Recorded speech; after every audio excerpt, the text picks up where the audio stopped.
Boa noite a todos. Hoje o nosso grupo vai abordar o tema dentro do direitos sociais, que é o direito à educação. O grupo é formado por mim, Eduardo, pelo Felipe, pela Larissa, pelo Jean e pela Raquel. Boa noite. Vamos começar falando sobre o direito à educação, então. Em 1996, a emenda constitucional criou o Fundef, que é o Fundo de Manutenção e Desenvolvimento do Ensino Fundamental e de Valorização do Magistério.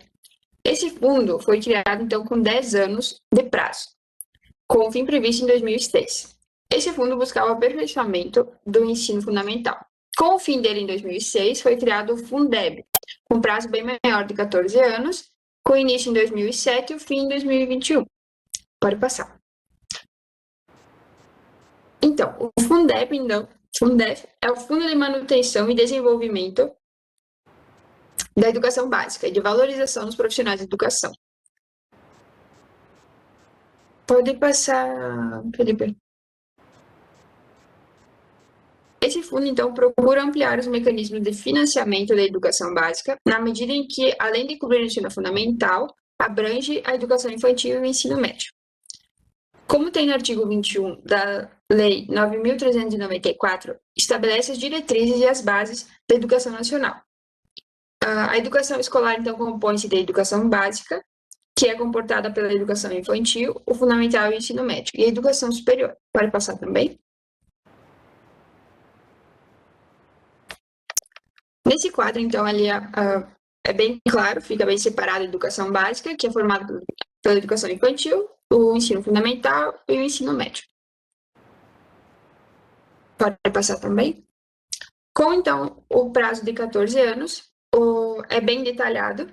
A destinação, então, é a manutenção e o desenvolvimento da educação básica e remuneração e valorização dos profissionais.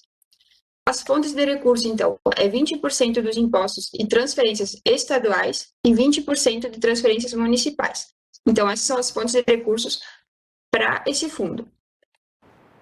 Tem também a valorização dos profissionais de educação. Pode voltar.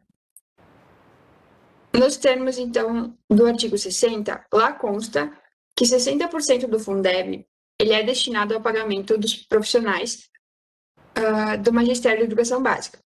Não só os professores, mas sim todas as áreas, direção, administração, planejamento, inspeção e supervisão.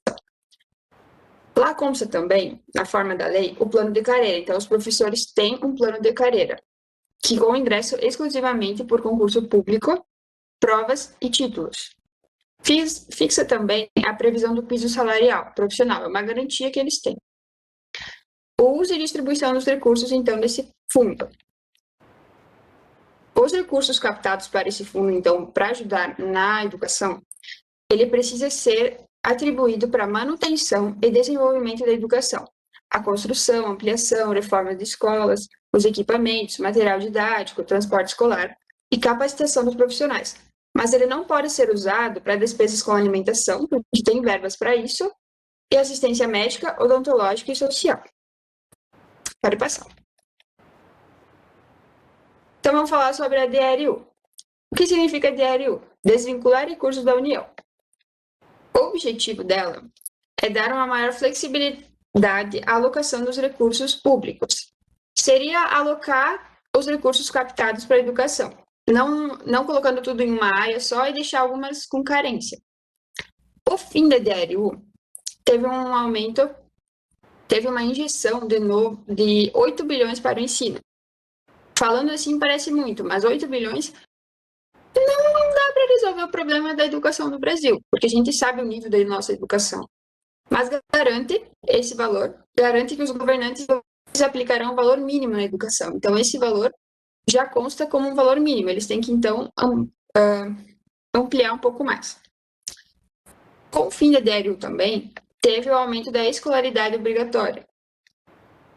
E também, nos termos do artigo 208, a educação básica é obrigatória e gratuita dos 4 anos aos 17 anos de idade a qualquer um. Pode passar.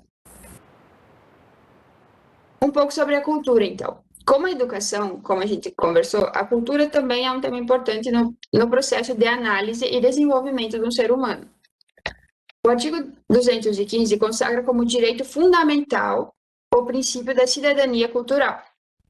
Nos outros parágrafos, o do artigo 215 estabelece que o Estado protegerá as manifestações das culturas populares, indígenas e afro-brasileiras.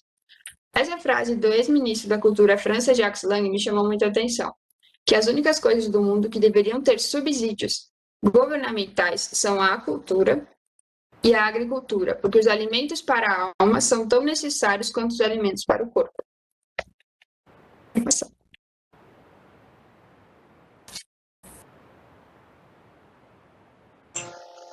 Então, sobre o Sistema Nacional de Cultura. A Emenda Constitucional 71 de 2012, ela tem como objetivo efetivar as políticas públicas envolvendo a cultura no Brasil. Então, com isso, foi estabelecido mais um instrumento de aperfeiçoamento, que é o artigo 216-A, que ele se refere ao Sistema Nacional de Cultura. E ele é organizado em um regime de colaboração, de uma forma descentralizada e participativa. E ele tem por objetivo promover o desenvolvimento humano, social e econômico, com pleno exercício dos direitos culturais. Pode passar. O parágrafo 1º, então, o Sistema Cultural Nacional de Cultura, ele se fundamenta na política nacional de cultura e nas suas diretrizes, que elas estão estabelecidas no plano nacional e elas são regidas por princípios. Alguns deles são a diversidade das expressões culturais, a transparência e o compartilhamento de informações, a ampliação de recursos para a cultura. Então, desse modo, cabe à lei federal dispor sobre a regulamentação do sistema nacional e também a forma como vão ser articuladas os demais sistemas. E os estados e os municípios, eles devem organizar os respectivos sistemas de cultura em leis próprias. Pode passar. Então, sobre o desporto. No texto de 1988, o desporto está previsto com um sentido mais amplo. Ele não se restringe somente ao esporte, mas ele engloba também a ideia de recreação, lazer e diversão. Então, o lazer, disposto no artigo 6, como um direito social, e ele está relacionado com a ideia de qualidade de vida. Algumas modalidades de desporto são o desporto formal, o desporto educacional, de participação, de rendimento profissional e de rendimento não profissional. Pode passar. Então, no artigo 217, caput 1 a 4 da Constituição Federal de 88, se refere que é dever do Estado fomentar as práticas desportivas formais e não formais. Ou seja, é dever do Estado estimular e facilitá-las.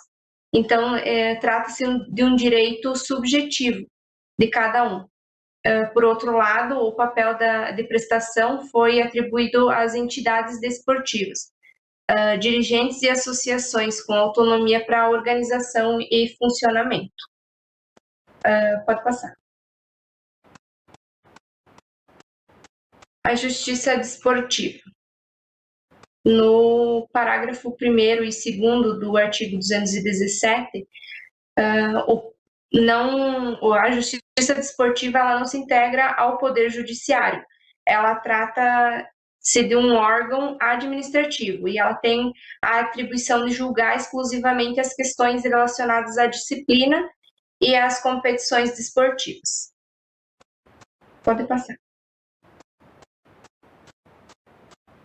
Então, pode voltar um slide.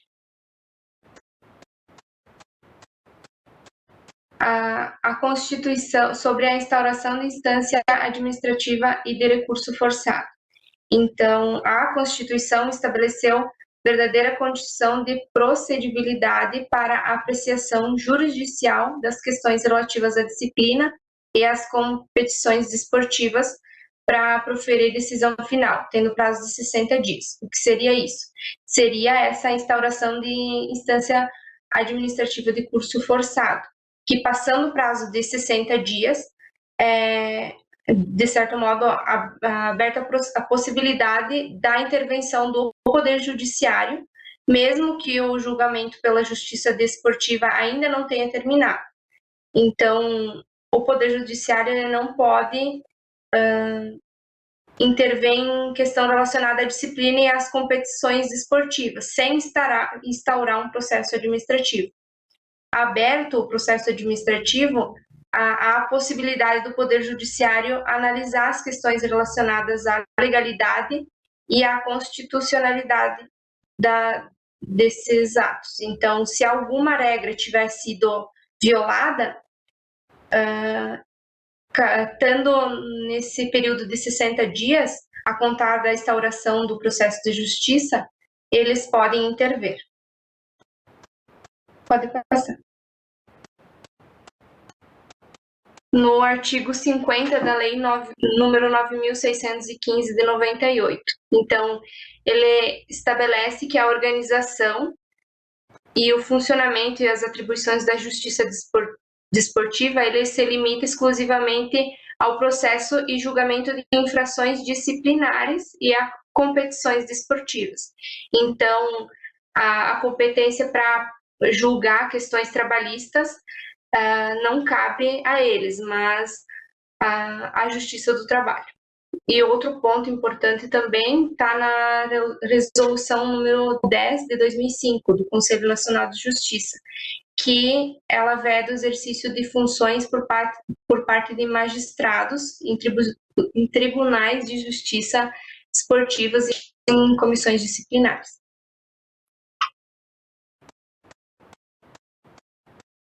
Pode passar. Bom, então, falando um pouco sobre a crise silenciosa, né? Começando abordando o tema o que é a educação. Já em 1850 teve um educador de Massachusetts, o Sr. Bronson Alcott.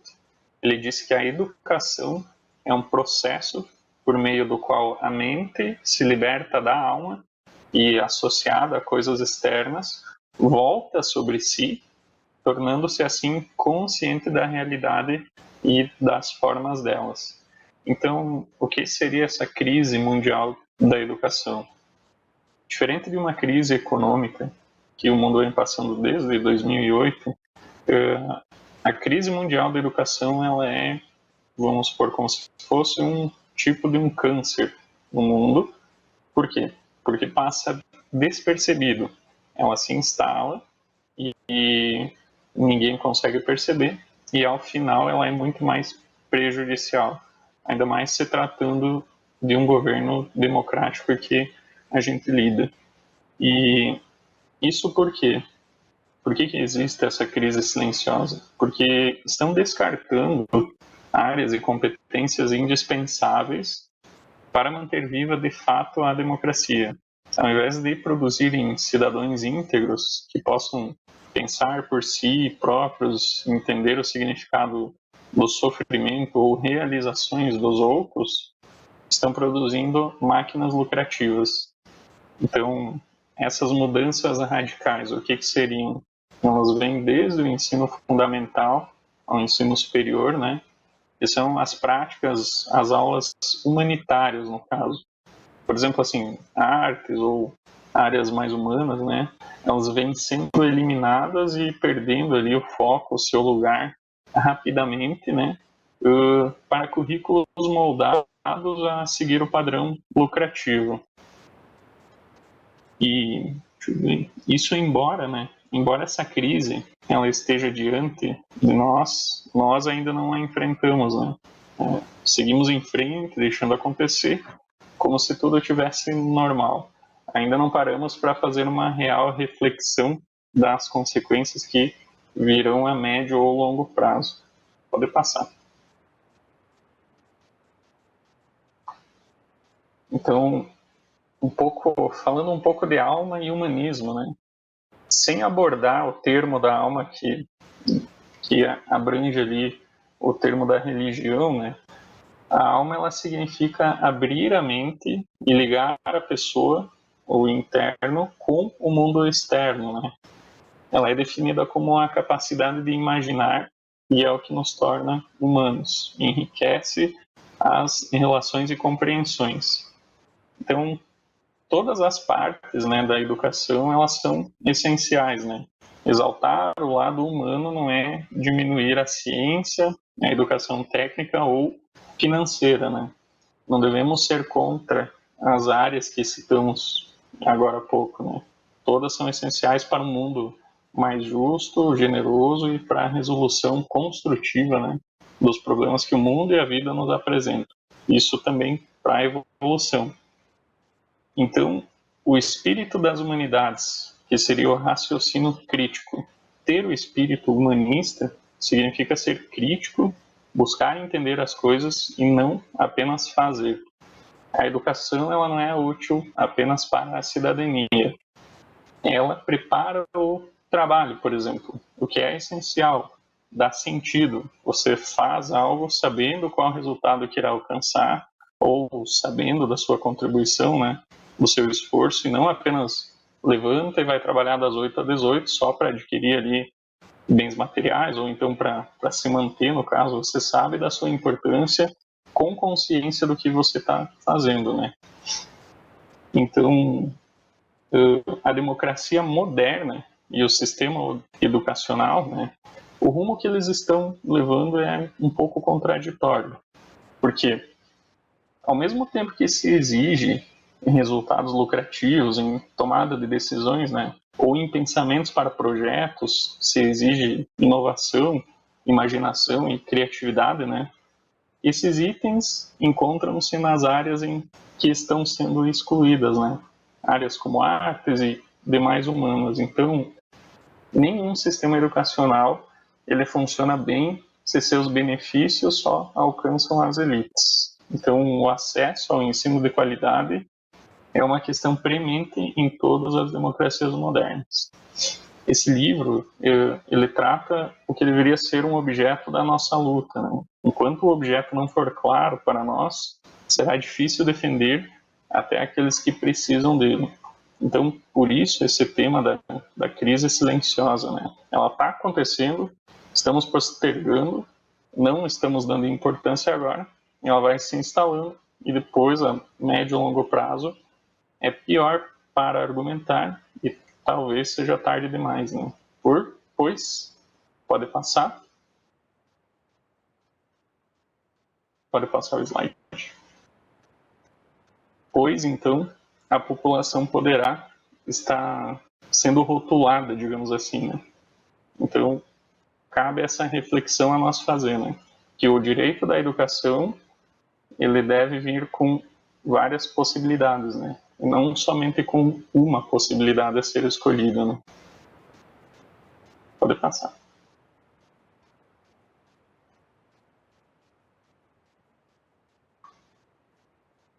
Vamos ligar o áudio, senão não funciona, né?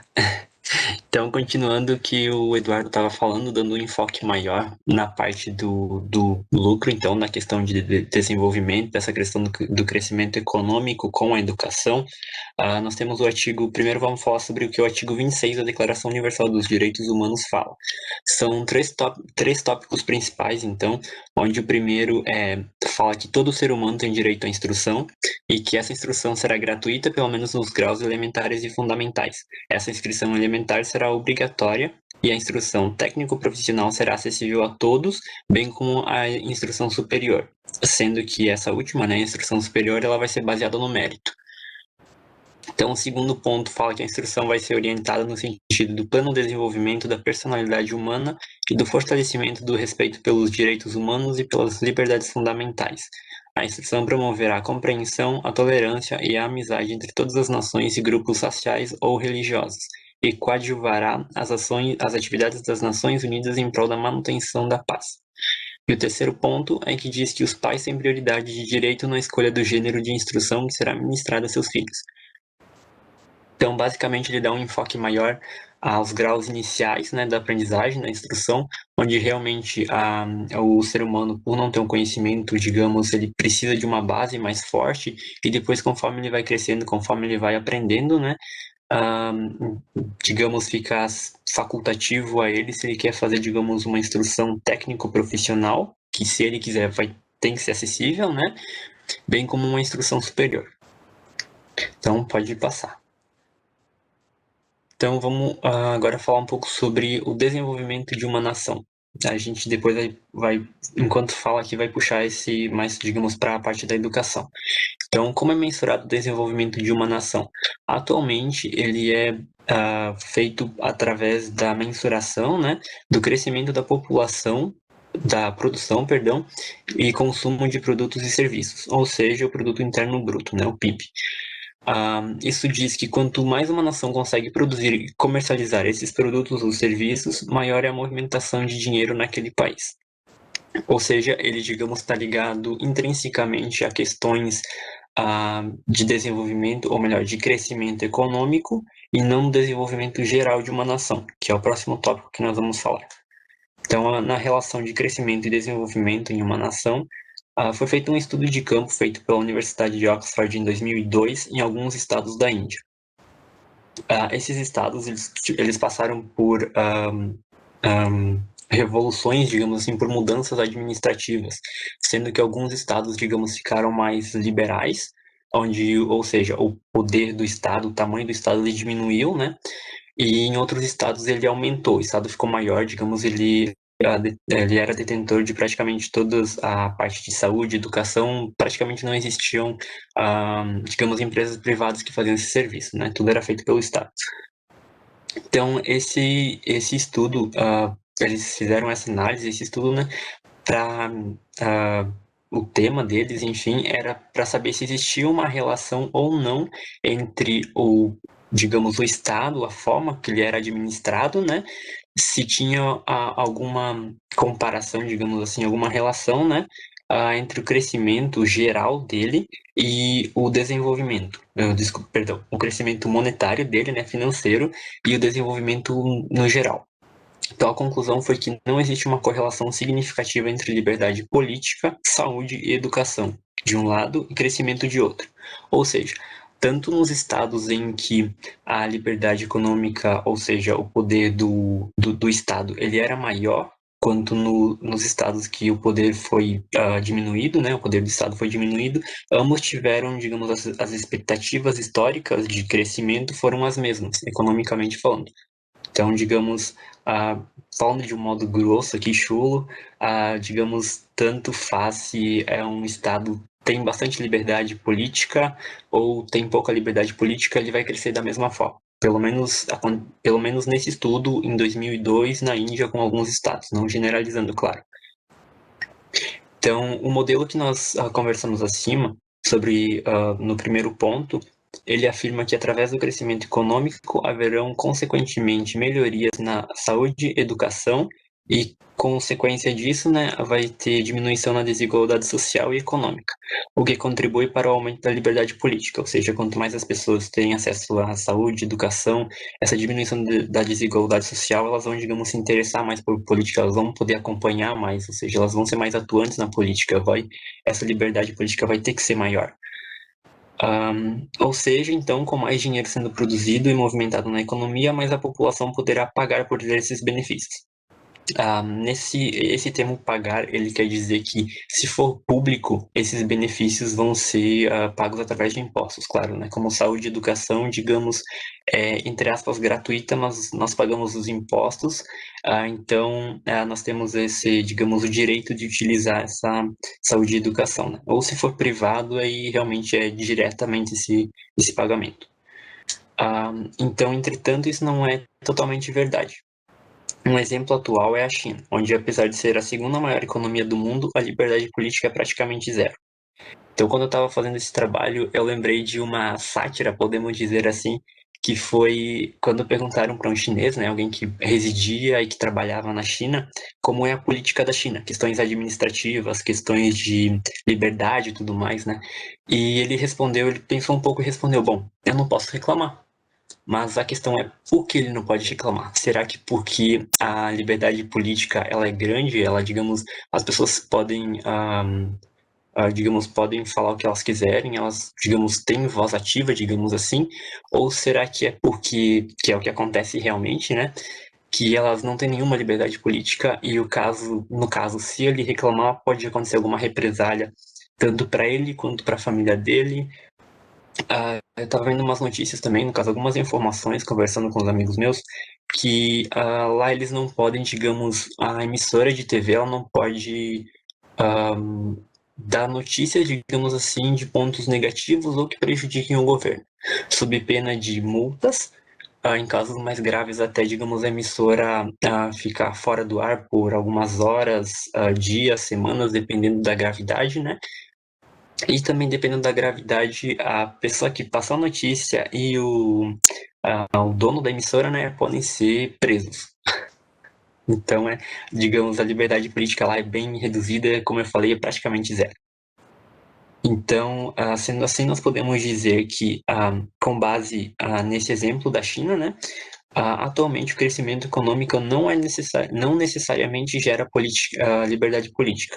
Ou seja, a China, sendo a segunda maior economia do mundo, não possui uma liberdade política alta. Então, mas em questão de educação, saúde e tudo mais, digamos, é muito bom. Por isso eles são a segunda maior potência. Pode passar, Felipe, por favor. Isso, então a gente vai ver 7 competências necessárias para a promoção de oportunidades de vida, liberdade e busca da felicidade em uma nação, que seriam, digamos, princípios básicos, né? De vida, liberdade e busca da felicidade. Então, a primeira capacidade seria de raciocinar adequadamente, não se submetendo exclusivamente a tradições e ou autoridades. Ou seja, digamos, a pessoa, né, ela, digamos, precisa ter um raciocínio que não se deixe levar por tradições, digamos, o que aconteceu no passado tem que ser seguido exatamente à risca, ou por autoridades de pessoas que falam que deve ser desse jeito, que elas têm que seguir aquilo lá, que é o que até acontece hoje em dia, mas segundo essas competências, as pessoas precisam desenvolver essa competência de poder raciocinar por si só, digamos assim. A segunda capacidade, então, é de reconhecer que os seus compatriotas, ou seja, as pessoas que moram no mesmo país que ela, possuem os mesmos direitos e deveres, por isso merecem o mesmo respeito e tratamento. Então, essa não tem muito o que comentar, na verdade, é realmente isso.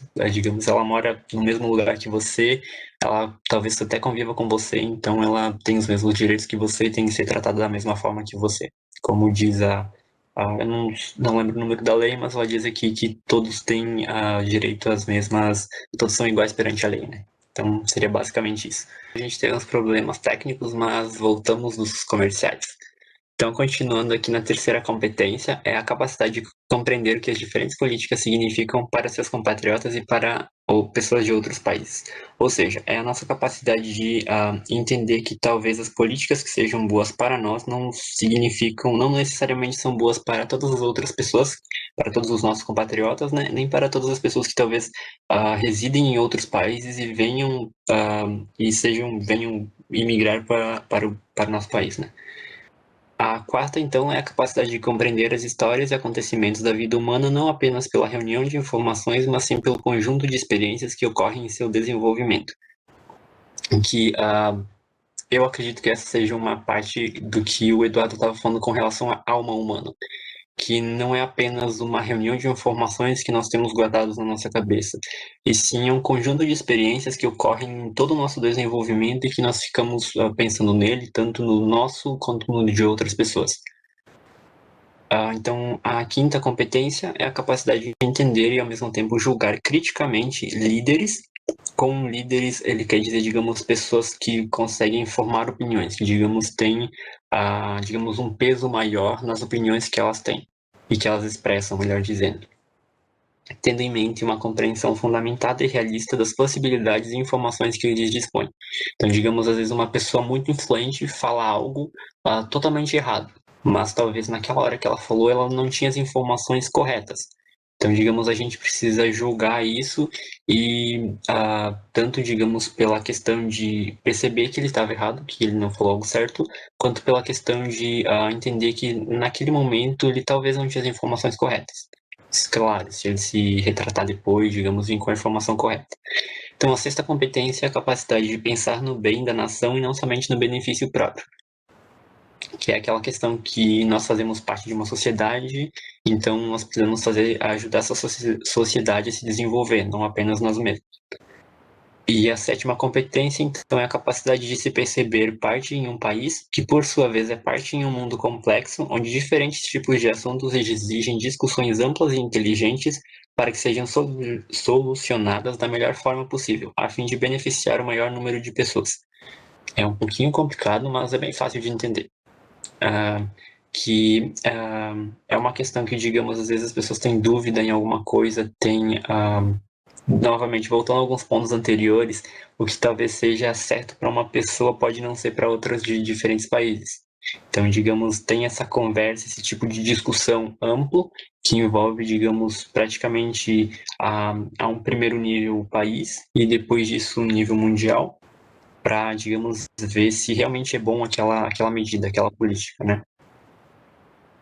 Então seria isso. Próximo slide.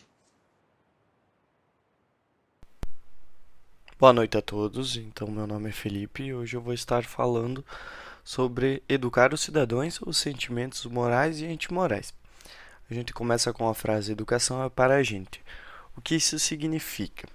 Que antes mesmo de planejar um sistema educacional de um país ou de um estado, um município desenvolver um plano para um sistema educacional, é necessário primeiramente entender o ser humano.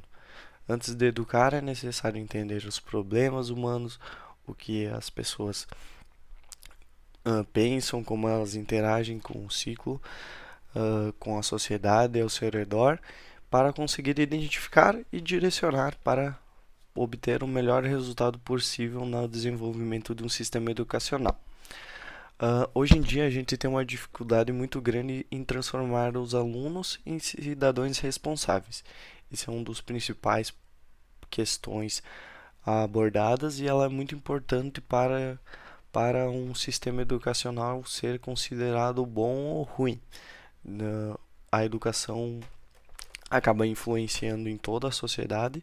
Dessa forma, com uma boa educação, temos cidadãos mais responsáveis, melhores, mais recíprocos, que pensam em toda a sociedade como um conjunto.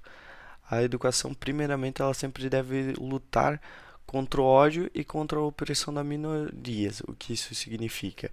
Que ela, acima de tudo, ela deve lutar contra isso. Agora entramos no contexto de o que seria o mal para a sociedade e para definirmos o que é bom ou não no processo educacional. O mal, em muitas culturas, ele é visto como tudo aquilo externo à cultura padrão.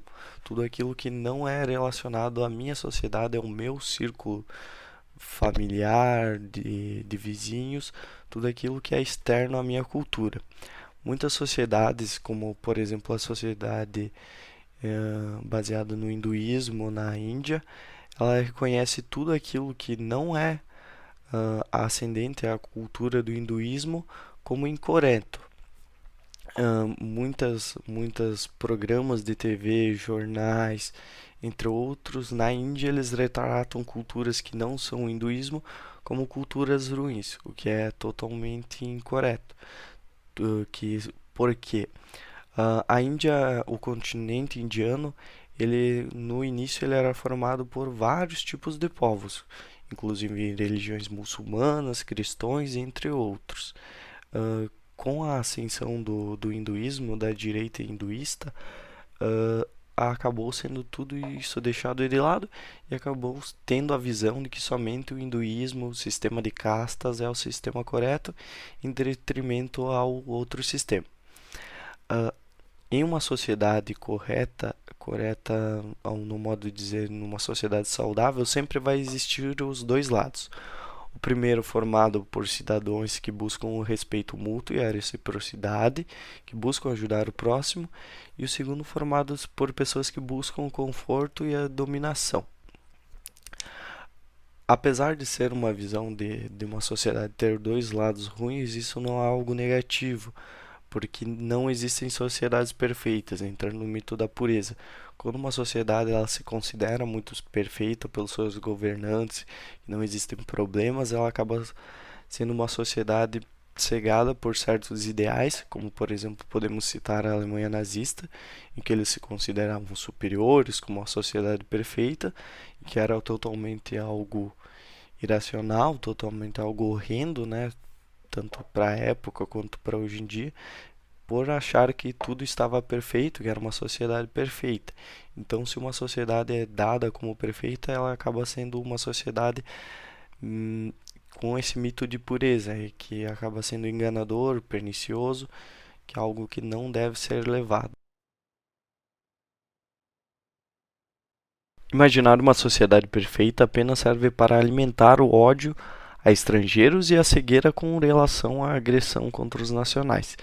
Então, esse mito de sociedade perfeita ele apenas serve como algo negativo em uma sociedade, pois ele vai estar incentivando ódio contra culturas externas à nossa cultura e à cultura daquele país, e apenas incentivando as pessoas ao ódio e ao não respeito a cidadãos que não são de sua cultura, cidadãos diferentes.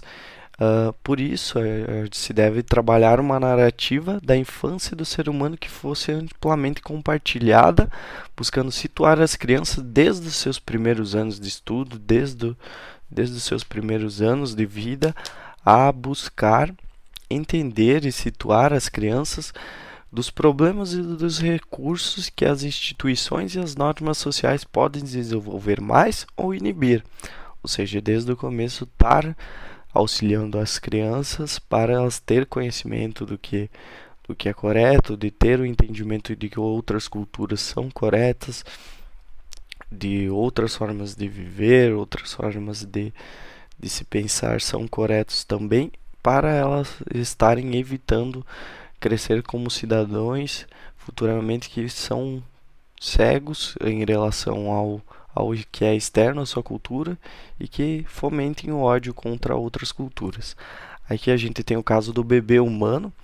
Muitos de nós tivemos a disciplina de antropologia para administradores com o professor Maurício. Nele ele explica bastante essa parte do bebê humano e da responsabilidade que o ser humano tem como uma sociedade coletiva no crescimento de um ser humano desde as suas fases iniciais de vida, desde bebê até a vida adulta. Então, basicamente, ele acaba dizendo que o bebê é um ser inocente e indefeso desde o seu começo e que ele acaba absorvendo tudo relativo ao seu espaço exterior e acaba aprendendo muitas vezes para sua sobrevivência, como por exemplo em relação ao nojo, que o nojo é algo natural das crianças que ajuda no processo de sobrevivência das mesmas, como identificação de alimentos ruins, identificação do leite materno. A partir da primeira semana, por exemplo, o bebê já consegue identificar se o leite é de sua mãe ou não. Tudo isso acaba fomentando um processo da criança ser um filtro. Aqui a gente tem o processo de que todas as sociedades humanas elas criam grupos marginalizados que são estigmatizados como vergonhosos ou nojentos. Por isso o papel de se educar uma criança desde os primeiros anos de educação com a visão de que aqui nem tudo é errado, nem tudo é incorreto, e para acabar passando bons valores para as crianças, valores aceitos de que a sociedade, as pessoas são diferentes, para estar evitando esse processo de estigmatização e marginalização. No livro ele fala, no livro da nossa Sem Fins Lucrativos, ela cita 3 pontos como os principais motivos de que uma pessoa vai acabar se comportando mal. Seriam eles: quando não são responsabilizadas pessoalmente, quando ninguém faz uma crítica aberta e quando os seres humanos sobre os quais elas exercem poder foram destituídos da sua humanidade e individualidade. Então esses basicamente seriam os 3 pontos de mal resultantes que provocam um mau comportamento nas pessoas, o que nos leva a uma reflexão do que um ser humano ele necessita ou não necessita para identificar no processo educacional como moldar para as crianças terem ou não um bom comportamento ou um mau comportamento. Se ela não receber uma crítica, ela não vai ser condizente. E o que as escolas podem fazer e devem fazer para criar cidadãos melhores? Elas devem desenvolver primeiramente a capacidade dos alunos de ver o mundo de outros pontos de vista, que foi comentado anteriormente, de instigar a criança desde os primeiros anos de vida, educar ela para entender que existem outras culturas, que o diferente é correto também aceitar tanto estrangeiros quanto pessoas que não são do seu círculo, que têm culturas diferentes, formas de vida diferentes, para estar evitando que quando elas cresçam, elas sejam adultos que não entendam o que é diferente do seu convívio social. Ensinar posturas com a relação à fragilidade e à impotência humana que surgiram. Precisar dos outros não é ser fraco, então ensinar desde os primeiros anos para uma criança que tu precisar da ajuda do teu próximo não é algo que demonstra fraqueza. O ser humano é uma espécie coletiva que depende de outros seres humanos para viver e desenvolver a capacidade de se preocupar genuinamente com os outros. Então, retomando ao que eu estava comentando, a capacidade do ser humano de ser coletivo, de prestar ajuda ao próximo e de estar conseguindo desenvolver esse senso de comunidade. E por uma forma até de ajudar o próximo, de se preocupar genuinamente com o próximo, de ser recíproco, pois o ser humano é uma sociedade coletiva e depende desse ponto. Combater as tendências de evitar os diversos tipos de minorias, manifestando asco e considerando inferiores, entre aspas, e contaminantes, entre aspas. Então, combater desde o começo a sensação de que minorias são inferiores e contaminantes. Deve-se educar a criança na escola para isso, para ela estar ciente de que minorias, que o diferente não é algo incorreto, de que é um comportamento errado diminuir ou considerar alguém inferior a si. Promover o sentimento de responsabilidade, tratando cada criança como um agente responsável. Isso nos diz basicamente que uma criança ela deve ser posta como um agente responsável, como um agente de mudança. Ela deve ter conhecimento disso a partir de que ela conseguir ter uma idade que ela compreenda, que ela deve ter esse sentimento de responsabilidade de mudar e promover ativamente o raciocínio crítico, a competência da coragem de ela manifestar uma opinião discordante também quando ela não concordar com algo. Não somente aceitar o que é posto para ela da sociedade, mas e sim também ter uma opinião própria quando não concordar de algo, quando discordar de algo, para estar verificando. Então a gente agradece primeiramente a professora Celine e a todos os nossos colegas pela atenção e segue nossas referências para apreciação, caso alguém deseje. Uma boa noite a todos.